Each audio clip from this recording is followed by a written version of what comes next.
പ്രിയമുള്ളവരെ, വചനജ്വാല 1675 ദിനത്തിലേക്ക് പ്രവേശിക്കുന്ന ഇന്ന് ഏപ്രിൽ 2. ഇന്ന് പെസഹ വ്യാഴം. ഈശോ ശിഷ്യന്മാരുടെ പാദങ്ങൾ കഴുകി ചുംബിച്ച് അവരോടൊപ്പം പെസഹ ഭക്ഷിച്ചതിന്റെ ഓർമ്മ പുതുക്കുകയും ശിഷ്യരോടുള്ള സ്നേഹത്തിന്റെ പാരമ്യത്തിൽ തന്റെ ശരീരരക്തങ്ങൾ നമുക്കായി പകുത്തു നൽകിയ വിശുദ്ധ കുർബാനയുടെ സ്ഥാപനത്തിന്റെയും സ്മരണ നമ്മൾ പുതുക്കുന്നു. എല്ലാവർക്കും പെസഹ തിരുനാളിന്റെ മംഗളങ്ങൾ നേരുന്നു. ഇന്നത്തെ വചന വായനയിൽ ജെറമിയായുടെ പുസ്തകം 45 അധ്യായം 1 മുതൽ 5 വരെയുള്ള തിരുവാക്യങ്ങളും 46 അധ്യായം 1 മുതൽ 12 വരെയുള്ള തിരുവാക്യങ്ങളും നമുക്ക് ശ്രവിക്കാം. ബാറൂക്കിനെ സന്ദേശം. യൂദാ രാജാവായ ജോസിയായുടെ മകൻ യഹോയാക്കിമിന്റെ വാഴ്ചയുടെ 4-ാം വർഷം നേരിയായുടെ മകനായ ബാറൂക്ക് ജെറമിയ പറഞ്ഞു കൊടുത്തതെല്ലാം ഒരു പുസ്തകത്തിൽ എഴുതി. ബാറൂക്ക്, ഇസ്രായേലിന്റെ ദൈവമായ സൈന്യങ്ങളുടെ കർത്താവ് നിന്നോട് അരുളി ചെയ്യുന്നു, ഞാനെത്ര ദുർഭകൻ! കർത്താവ് എന്റെ യാതനകൾക്കുമേൽ ദുഃഖം കുന്നുകൂട്ടുന്നു. നെടുവീർപ്പുകളാൽ ഞാൻ തളർന്നു, എനിക്കൊരാശ്വാസവും ഇല്ല എന്ന് നീ പറഞ്ഞു. അവനോട് ഇപ്രകാരം പറയുക എന്ന് കർത്താവ് അരുളി ചെയ്യുന്നു, ഇതാ ഞാൻ പണിതത് ഞാൻ തന്നെ ഇടിച്ചു തകർക്കുന്നു, ഞാൻ നട്ടത് ഞാൻ തന്നെ പിഴുതെടുക്കുന്നു. ഈ ദേശത്തോട് മുഴുവൻ ഞാൻ ഇത് ചെയ്യും. നീ വലിയ കാര്യങ്ങൾ നനയ്ക്കുന്നുവോ? ഒന്നും ആഗ്രഹിക്കേണ്ട. ഇതാ സർവമർത്യരുടെയും മേൽ ഞാൻ അനർത്ഥം വരുത്തുന്നു. എന്നാൽ നീ എവിടെ പോയാലും നിനക്ക് ജീവൻ മാത്രം സുരക്ഷിതമായിരിക്കും. നമ്മൾ 46 അധ്യായം 1 മുതൽ 12 വരെയുള്ള തിരുവാക്യങ്ങൾ കൂടി ശ്രവിക്കുകയാണ്. ഈജിപ്തിനെതിരെ പ്രവചനം.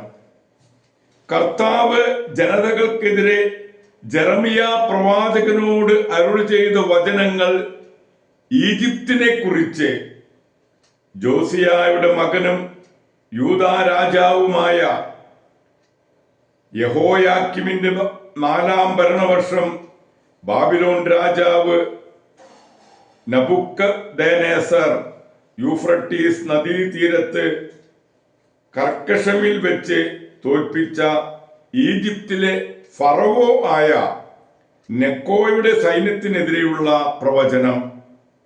പടച്ചട്ടയും പരിചയും ധരിച്ച് യുദ്ധസന്നരായി മുന്നേറുവിൻ. അശ്വസൈന്യമേ, കുതിരകൾക്ക് കോപ്പിട്ട് ജീനിന്മേൽ ഇരുപ്പുറപ്പിക്കുവിൻ. നിങ്ങൾ പടത്തുപ്പി ധരിച്ച് അണിനിരക്കുവിൻ. കുന്തം മിനുക്കുവിൻ, ഉരസ്ത്രാണം അണിയുവിൻ. എന്താണ് ഈ കാണുന്നത്? അവർ പരിഭ്രാന്തരായി പിൻവാങ്ങുന്നു. പടയിൽ തോറ്റ അവരുടെ വീരന്മാർ തിരിഞ്ഞു നോക്കാതെ തിടുക്കത്തിൽ ഓടുന്നു. സംഭീതിയാണ് ഇവിടെയും.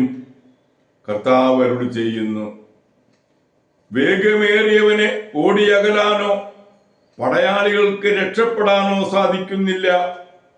വടക്ക് യൂഫ്രട്ടീസ് തീരത്ത് അവർ കാലിടറി വീണിരിക്കുന്നു. നൈലിനെ പോലെ ഉയരുകയും കുലം തകർക്കുന്ന പ്രവാഹം പോലെ ഇരമ്പിക്കയറുകയും ചെയ്യുന്ന ഇവനാര്? നൈൽ കണക്കെ ഈജിപ്ത് ഉയർന്നു വരുന്നു.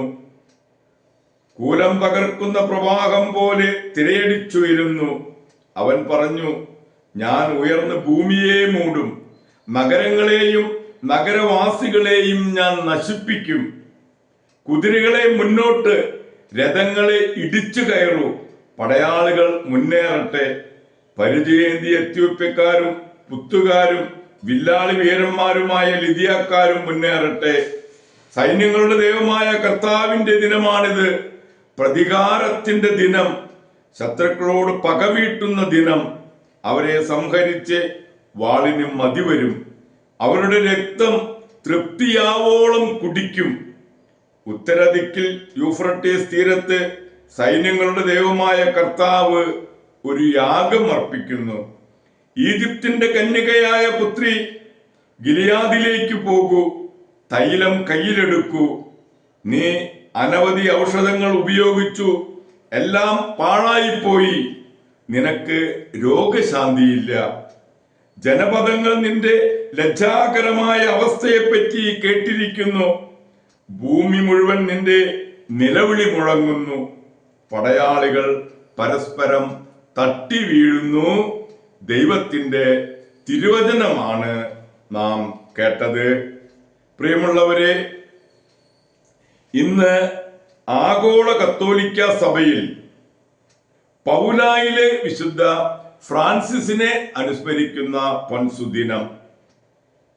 ഫ്രാൻസിസ് അസീസിയെ പോലെയാകണമെന്ന ആഗ്രഹം നിമിത്തം ചെറുപ്പം മുതലേ പ്രായശ്ചിത്തവും ഏകാന്തതയും അനുഷ്ഠിച്ചിരുന്നു. അസീസിയിലേക്ക് തീർത്ഥയാത്ര കഴിഞ്ഞതിന് ശേഷം ഒരു പർണശാലയിൽ ഏകാന്തവാസം ആരംഭിച്ചു. ക്രമേണ അത് ഒരു ആശ്രമമായി. കൊച്ചുങ്ങളുടെ സഭ. വൈകുന്നേരം മാത്രം അപ്പവും വെള്ളവും കഴിച്ചത് ഒരു പലകയിൽ പാറക്കല്ല് തലയിണയാക്കിയാണ് അവർ കഴിഞ്ഞിരുന്നത്. തന്റെ സഭയിൽ മത്സ്യവും മാംസവും പാൽ, മുട്ട എല്ലാം വിലക്കിയിരുന്നു. പരസ്പരം സ്നേഹം, അതാണ് അവരുടെ മുദ്രാവാക്യം. സഭ സ്ഥാപിച്ചത് രാജാവിന്റെ അനുമതി ലഭിക്കാതെയാണ് എന്ന് പറഞ്ഞ് അറസ്റ്റ് ചെയ്യാൻ എത്തിച്ചേർന്നെങ്കിലും ഫ്രാൻസിസിന്റെ എളിമ കാരണം വിട്ടയച്ചു. രാജാവിനെ മരണഭയത്തിൽ നിന്നും ആശ്വസിപ്പിക്കാൻ ഫ്രാൻസിസിനെ വിളിക്കുകയും രാജാവിനെ മരണത്തിന് ഒരുക്കുകയും ചെയ്തു. ഫ്രാൻസിസ് 91 വയസ്സിൽ 3 മാസം ഏകാന്തമായി മരണത്തിനൊരുങ്ങി ദൈവസന്നിധി പൂകി. പ്രിയമുള്ളവരെ, ഇന്ന് നമ്മൾ പെസഹ വ്യാഴം ആചരിക്കുന്ന പൊൻസുദിനം കൂടെയാണ്. സംഹാരദൂതൻ ഈജിപ്തുകാരുടെ കടിഞ്ഞൂൽ പുത്രരെ വധിക്കുകയും യഹൂദരുടെ വീടുകളിൽ യാതൊരു നാശവും ചെയ്യാതെ കടന്നു പോകുകയും ചെയ്തതിന്റെ ഓർമ്മയ്ക്ക് മോശ സ്ഥാപിച്ച തിരുനാളാണ് പെസഹ. യഹൂദർ ഒരു ആടിനെ കൊന്ന് പെസഹ ഭക്ഷിച്ചിരുന്നു. ഈശോ മരിക്കുന്നതിന്റെ തലേ ദിവസം ശിഷ്യന്മാരുടെ പാദങ്ങൾ കഴുകി ചുംബിച്ച് അവരോടൊപ്പം പെസഹ ഭക്ഷിച്ചു. ശിഷ്യന്മാരോടുള്ള സ്നേഹത്തിന്റെ പാരമ്യത്തിൽ തന്റെ ശരീരരക്തങ്ങൾ നമുക്കാൽ പകർന്നു നൽകിയതിന്റെ സ്മരണയാണ് വിശുദ്ധ കുർബാനയുടെ സ്ഥാപനം. എല്ലാവർക്കും പെസഹ തിരുനാളിന്റെ മംഗളങ്ങൾ ഒരിക്കൽ കൂടി ആശംസിക്കുന്നു. ഇന്ന് നമ്മൾ വിശുദ്ധ പൗളായിലെ ഫ്രാൻസിസിനെ അനുസ്മരിക്കുന്നു. വിശുദ്ധ ഫ്രാൻസിസിന്റെ മാധ്യസ്ഥം യാചിച്ച് ഇന്നത്തെ ഈ നല്ല ദിവസത്തിലേക്ക് നമുക്ക് പ്രവേശിക്കാം. ദൈവം നമ്മെ ഓരോരുത്തരെയും സമൃദ്ധമായി അനുഗ്രഹിക്കട്ടെ.